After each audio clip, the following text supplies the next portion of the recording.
Esses dias eu tava indo no posto pegar um Wi-Fi e quando cheguei lá, despretensiosamente, eu acabei assistindo um episódio aleatório de Pica-Pau. Pera aí. Não é esse Pica-Pau. Esse Pica-Pau.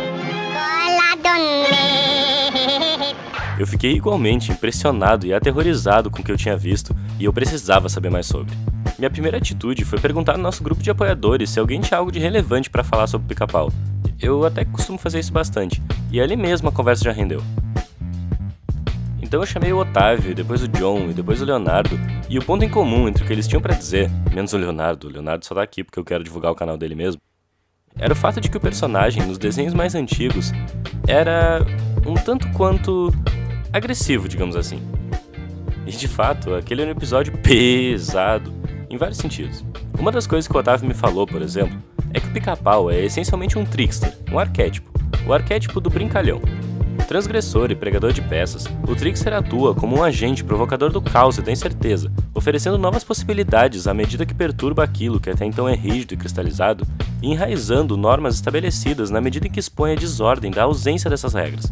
Seja para fins civilizatórios ou porque simplesmente quis pregar uma peça, o trickster se define exatamente em sua ambiguidade, como um conflito humano primordial. O lance é que o Pica-Pau foi mudando ao longo dos anos para um personagem mais herói, o trickster que compensa, que faz sacanagem e se dá bem. Mas como o John comentou comigo, apesar desse episódio consideravelmente atualizar o visual do Pica-Pau para algo bem mais acessível em relação aos curtas anteriores, aqueles ainda eram os anos 40 e muita coisa ali era reflexo da mentalidade da época. Inclusive, se vocês procurarem pelo desenho mais racista de todos os tempos em inglês aqui no YouTube, o resultado é uma animação do começo dos anos 40, quase contemporânea à criação do Pica-Pau, cheia de estereótipos repulsivos que o Jay-Z até parodiou em um de seus últimos lançamentos. A gente chega a ter medo de pensar em que representação bizarra poderia aparecer se aquela barbearia tivesse mais algum cliente no desenho. Mas vamos focar no que eu de fato assisti nesse episódio chamado O Barbeiro de Sevilha. O episódio começa até de um jeito bem inofensivo, com o Pica-Pau chegando na barbearia e dando uma olhada na vitrine. Ele acha interessante, rola algumas piadinhas com cortes datados já na época, mas nada que o faça entrar ali até que... Seja patriota, faça o corte da vitória. Tá, vamos parar um pouquinho aqui. Esse foi o primeiro momento que eu fiquei, o que diabos tá acontecendo nesse desenho? Mas aí eu lembrei que essas propagandas eram super comuns em produtos de massa americanos durante a Segunda Guerra, tipo os famosos casos de racismo em quadrinhos do Super-Homem e do Capitão América contra japoneses que eram do bloco inimigo, do eixo, junto com a Alemanha e a Itália. O próprio Pica-Pau surgiu durante a Segunda Guerra Mundial, e não é como se ele fosse tão diferente desses dois personagens no que diz respeito a carregar as cores da bandeira americana. Então, a gente segue o episódio com o Pica-Pau entrando na barbearia em uma série de gags bem interessantes. Ele é completamente temperamental, sentado, esperando ser atendido, até que ele vê a mensagem do barbeiro na cadeira ao lado, avisando que ele saiu para fazer exercícios físicos. A resposta do Pica-Pau é curiosa. Back soon. That's what he thinks. Sabe, aqui eu não tinha tanta certeza do comentário que o desenho queria fazer, mas a Segunda Guerra mobilizou muitos homens a se alistarem, e uma fatia considerável dos empregos americanos se viu carente de mão de obra. Foi um período, inclusive, onde as mulheres conquistaram bastante espaço tomando protagonismo de atividades que antes não lhes eram permitidas. Não seria surpresa se o que o Pica-Pau disse sobre o fato de que talvez o barbeiro não volte tão logo assim fosse uma piada com o fato dele ter ido pra guerra. É, maldoso, eu sei, mas vocês vão entender o que eu tô querendo dizer mais pra frente no episódio. Aí tem uma piadinha rápida com o fato dele poder cortar o próprio cabelo, já que... I cut my own teeth. Referência aos pássaros surrealmente com dentes humanos, que são super comuns em desenhos animados, mais uma referenciazinha aqui e ali, e então... chega o primeiro cliente. Essa representação do que obviamente é um nativo americano é o primeiro grande problema do desenho. A abordagem racista, com o personagem falando tudo errado, usando frases estereotipadas e sendo agredido de todas as formas possíveis pelo Pica-Pau, é assustadora até pensando em épocas onde os desenhos tinham menos sensibilidade social do que hoje em dia. Então essa imagem gigante que aparece às costas dos Estados Unidos é agredida, civilizada, industrializada, tem sua cultura diminuída até ser quase apagada, para depois ser usada para vender produtos tradicionais da nação, tudo resumido simbolicamente em uma grande humilhação no barbeiro. Aliás, existe uma relação apropriatória bem estreita dos Estados Unidos com os nativos no que diz respeito ao tabaco, como indústria mesmo, outra hiperpotencializada durante a Segunda Guerra. O ponto é que hoje a gente tem essa grande pérola animada para poder olhar e dizer nossa, é verdade, o colonialismo acabou com os índios, mas pense no quanto transformar isso em piada na época, sem exatamente a certeza de um olhar crítico, normalizava essa agressão cultural. Era uma época onde o nacionalismo nos Estados Unidos era mais forte do que nunca. Quer dizer, eu já não tenho mais tanta certeza. Mas vender esse discurso de ódio não só era perigoso socialmente, como também era hipócrita. Vamos aos dados. Durante a história americana, a história militar americana, foram vários nativos que participaram do exército. Seja em tempos de paz ou de guerra, chega a ser de má fé ignorar todo o legado dessas pessoas, até mesmo nesse sentido. Falando precisamente da Segunda Guerra, foram em torno de 25 mil nativos participando ativamente de funções militares.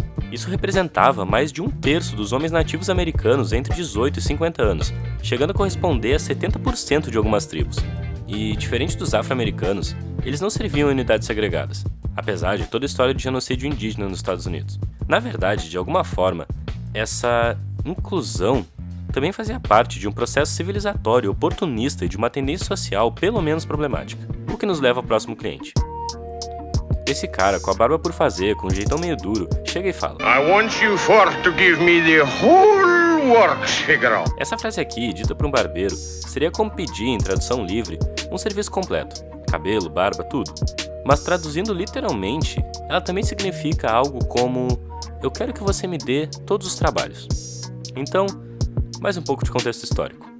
Considerando que esse cara é italiano, levando em conta o sotaque e os trejeitos estereotipados, então é importante saber que lá pela segunda metade do século XIX, a Itália passava por um período de mudança nas relações de mercado no geral e um monte de trabalhador estava disposto a abandonar a terra natal atrás de oportunidade. Isso porque os pequenos proprietários e produtores vinham tendo dificuldade de disputar espaço com a crescente concentração de terra dos grandes proprietários, que enchiam o mercado de preços mais baratos. Esses trabalhadores se proletarizaram, se tornando uma mão de obra barata que via na promessa do sonho americano, por exemplo, uma oportunidade de viver em condições melhores e mais dignas. Esse processo de migração aconteceu aqui para o Brasil também, mas óbvio que não foi bem assim. De maioria camponesa, alguns analfabetos, esses trabalhadores se tornaram vítimas de preconceito, de trabalhos pouco remunerados que fizeram eles se aglomerarem em bairros pobres nas periferias da cidade. Mas uma indústria crescente como a norte-americana, que não tinha mais a escravidão para sustentar o país, não só precisava de mão de obra barata para explorar, como tinha todo um plano de embranquecimento da população com esses imigrantes europeus. Aquele processo civilizatório distorcido que eu falei antes em busca do rosto americano ideal. Em 1944, com uma boa fatia do americano médio alistado para servir na guerra, a valorização desses trabalhadores marginalizados com certeza era uma pauta importante. Mas um estereótipo completamente contextualizado. E o Pica-Pau tenta matar esse cara.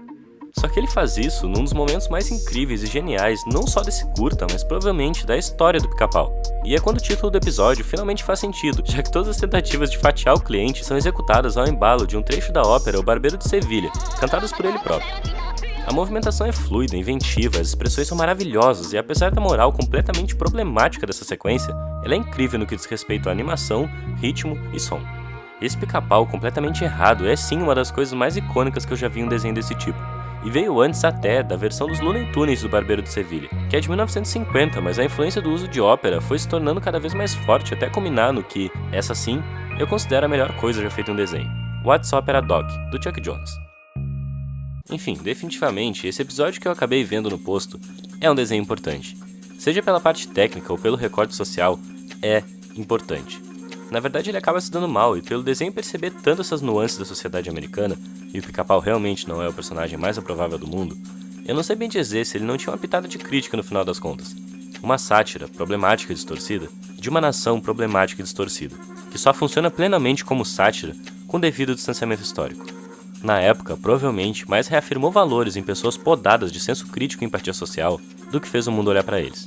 E isso é cíclico na história. Populações inteiras cegas a agressões e preconceitos mascarados no mais puro e simples espírito patriota nacionalista, que não respeita suas raízes e nem suas relações históricas.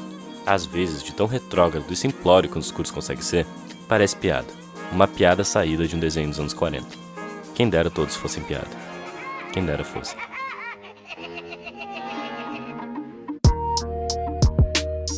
Meu nome é Henrique e esse foi um dos meus vídeos mais empolgantes de fazer até hoje. E eu não poderia deixar de agradecer ao Otávio, ao John e ao Leonardo pelas respectivas participações. Todos têm canais incríveis aqui no YouTube que eu me inspiro bastante, devidamente linkados na descrição.